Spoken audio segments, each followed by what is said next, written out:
Hi everybody, I'm Rotten John and welcome back to Conan Exiles. In today's video we're basically picking up where we left off with our Beginner Starters series. I've done a couple more little additions to the base since then, but nothing big. And as you can see, we are very close to getting a purge, so we're gonna kind of stay local. I don't want to go too far and then have a purge pop up and not be able to get back to the base in time to defend it. So yeah, let's jump into it.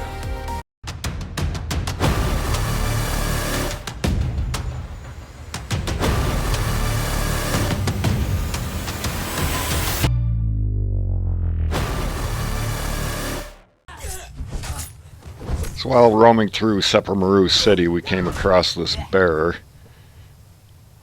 and he is Amzadi the Wanderer, and well, you know the story.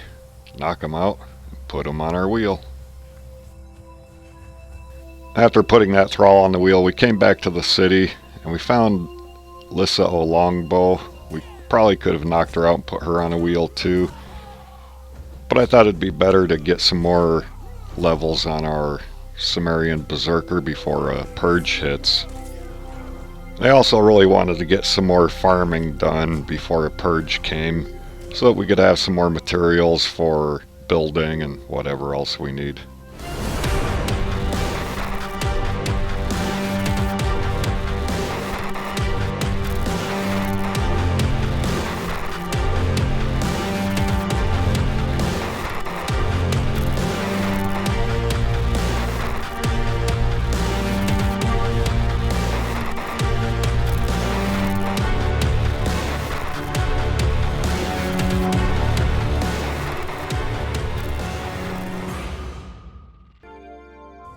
Now, one of the main goals of this video is getting our hands on some legendary weapons. So I think we're going to run over to where the Queen Locust is. And since we have 2 keys left over from our Beginner Starter series, we'll dart in, open the legendary loot chest, grab whatever we get out of it, and then dart out of there. Now when we get over close to here, I'm going to have the Thrall quit following me because I don't want her getting into a fight with everything right yet. We're just going to run in, open up the chest, grab whatever's in there, and run out right back out of there.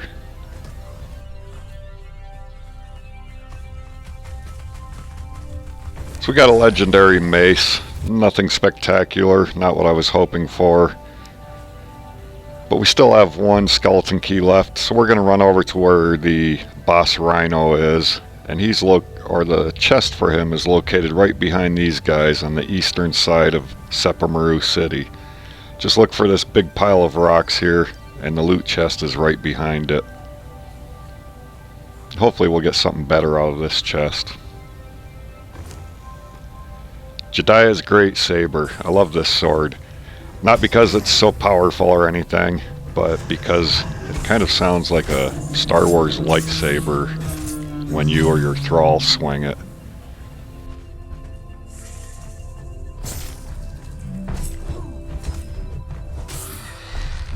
Oh, and now the boss rhino is attacking us, which is not what I wanted. But since our Thrall is engaging it, we'll try to take it down, and that'll give us another skeleton key that we can use to open up another chest somewhere else. Or we can always wait until this chest respawns and open it again.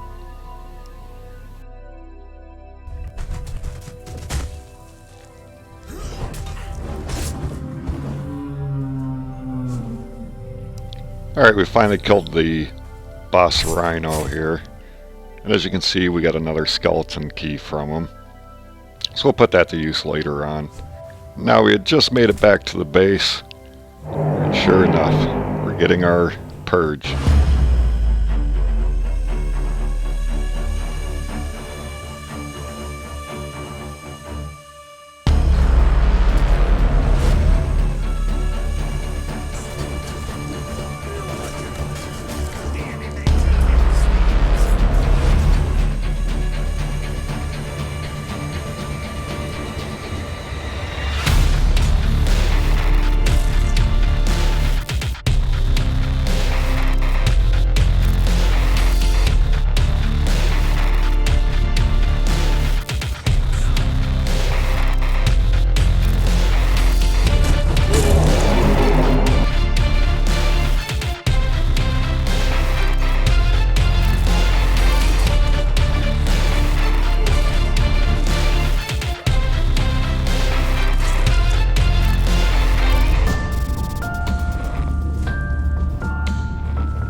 So the next day we pulled our captured thralls from the purge off of the wheel, and this is what we ended up with.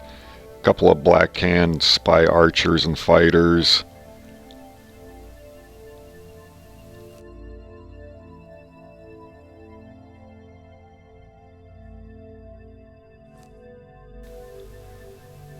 Captain Odin from the Black Galleon area. Another named fighter and another named archer. So I think now we're going to grab a Dalencia snow hunter and head over to the city, fight some of the bosses in hopes of getting a legendary weapon from one of them. And as you see, we didn't get a weapon from the brute. We didn't get a weapon from the Keeper of the Flame.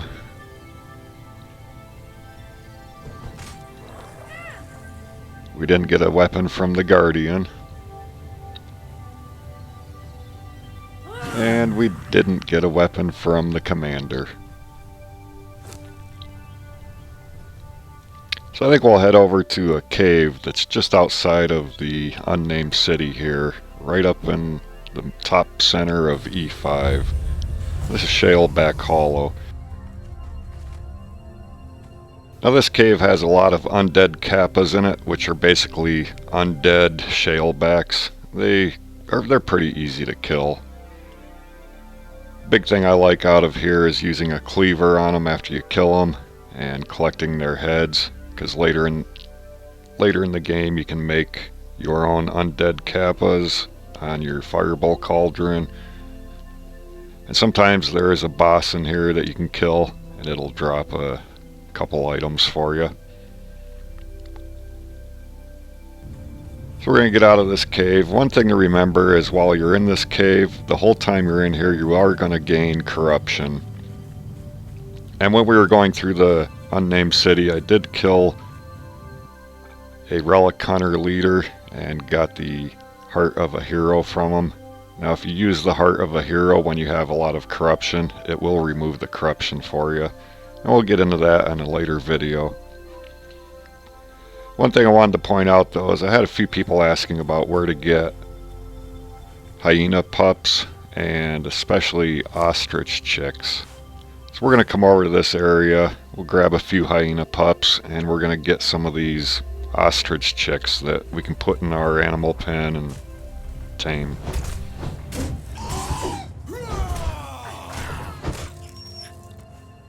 These ostriches are pretty easy to kill. They don't cause too much damage. They're more of an annoyance. And look, here's our very first ostrich chick. I saw another one wandering around here. We'll see if we can find it. I'm sure our Dalencia will be more than happy to carry our hyena pups and ostrich chicks for us. There's two areas you can find them here. This plateau kind of has like two levels to it. I'll show you right where we are here. Almost in the upper right corner of E4. We'll just run up to the other side of the plateau here, and there's two more chicks that you can pick up. One thing about these ostriches, if you come through here and kill them and then harvest them, you can get tons of feathers from them. And that will allow you to make your different arrows that you want, your explosive arrows, poison arrows, whatever else you need. Here's a close-up look of what these little ugly birds look like. Alright, our pockets are packed full now, so I think it's time to head back to base and empty out our inventory. Alright, we're all set and ready. I think we're going to head over to Kaleals Stronghold and maybe do the first part of the dungeon. I don't think we're going to go through the whole dungeon. We're not ready for that yet. That's going to be a whole separate video on its own. I will do a full walkthrough of it. Depending on your level, your skill, this dungeon can take anywhere from about 35 minutes to maybe an hour and a half to complete. So I will do a full walkthrough on Kaleals Stronghold dungeon in the near future here.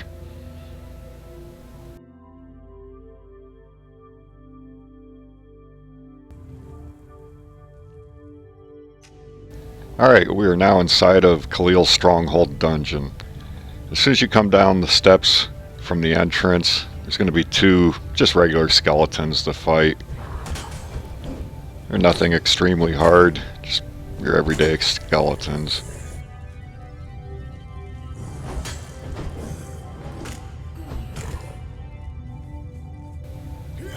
Make sure you loot them all. Most of the time they're going to carry iron or steel bars in here. And there's the boss ahead of us. And also, if you come around the back side of these steps, you're going to find a couple of loot chests here.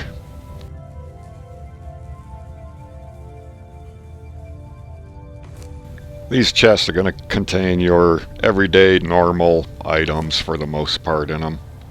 You get lucky every now and then, find a legendary weapon or armor repair kit. There's our boss down there, and he's surrounded by 8 archer and fighter skeletons. So I like to use a bow and arrow and try to draw some of them away from him so we're not fighting a bunch of skeletons and the boss. Typically you only get 4 or 5 of them to come forward, and then you've got to take care of the other archer skeletons that are near the boss.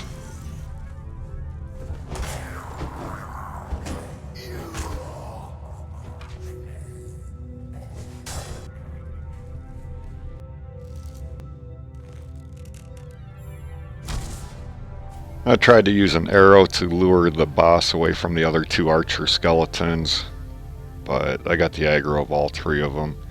Not a big deal though. We'll try to get Dalencia involved with the boss while we kill off the 2 ads.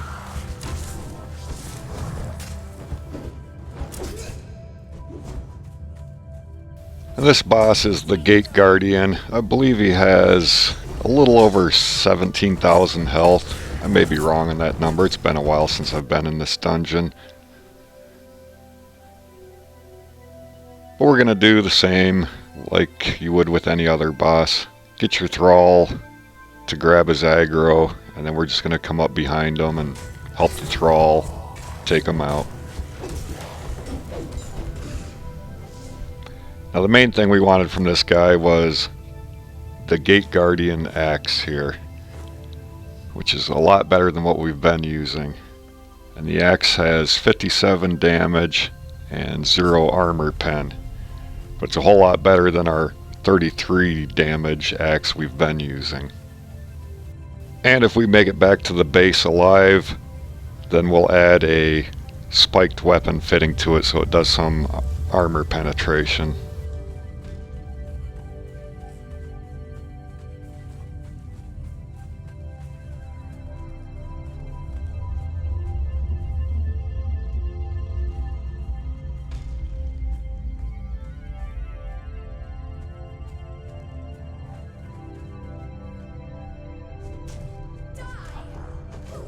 Now there are 3 rooms to go into here, and each room will have a king at the end of it to fight, sort of the boss king. This first one is the priest king that we're going to fight. Most of these rooms you're going to have to clear out the ads before you get into the actual king's room. And to get in there you just press E while facing the door, or your action key, and that'll open your doors to get in. There's our priest king there. He does have a couple of ads guarding him. We'll send Dalencia in to start fighting them, and we'll see if we can take care of these ads, well, without getting killed here. And once again, to do this the easier way, we'll get our Thrall to grab the aggro of the boss, and then we'll just come up behind him and help her kill him off. These guys do hit pretty hard in here. 1 or 2 hits aren't going to kill you.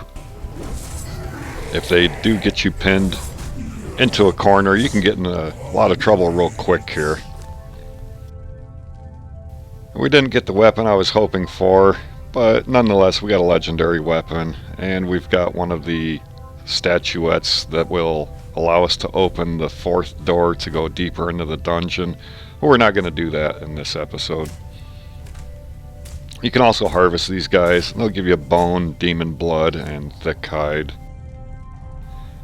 And also in the king's rooms, you'll find a couple of chests that have either gold bars and silver bars or gold and silver coins in them. The other rooms, I do believe the chests are before you get into the actual king's room. So alright, we're done here, so let's head on over to the next king's room.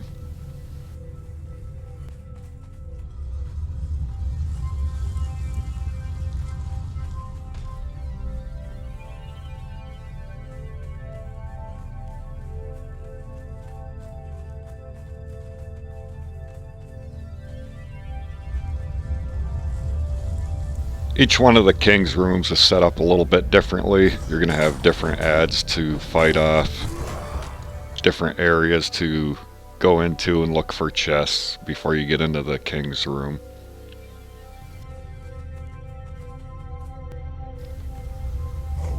Alright, here we are into the second king's room. I don't remember this guy's name, and I don't remember the third one's name yet. But same rinse and repeat deal. Get your Thrall to grab the boss's aggro, get in behind them and help your Thrall kill the boss.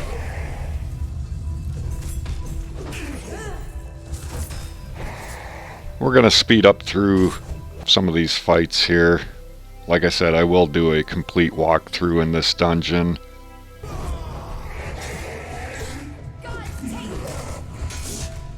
This king drops another statuette that will allow us to get into the fourth door to go deeper in the dungeon when the time comes. And he also drops a journal that if you use it, it will add bonus points to your attributes. And we'll get into that sometime in a later video also. Alright, let's get out of here and get over to the third and final room that we're going to do in this dungeon.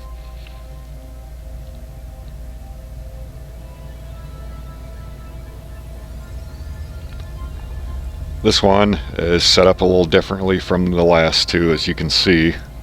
There are a few adds surrounding this area. A couple of them are Legion skeletons, which when they hit you, they do add corruption to you.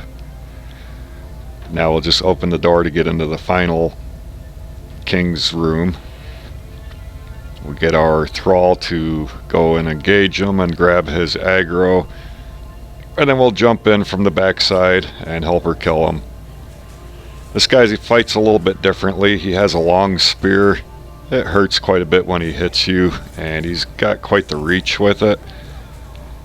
But if you stand close to his legs, even when he's facing you, he has a hard time hitting you with that long spear because he kind of thrusts outward instead of downward.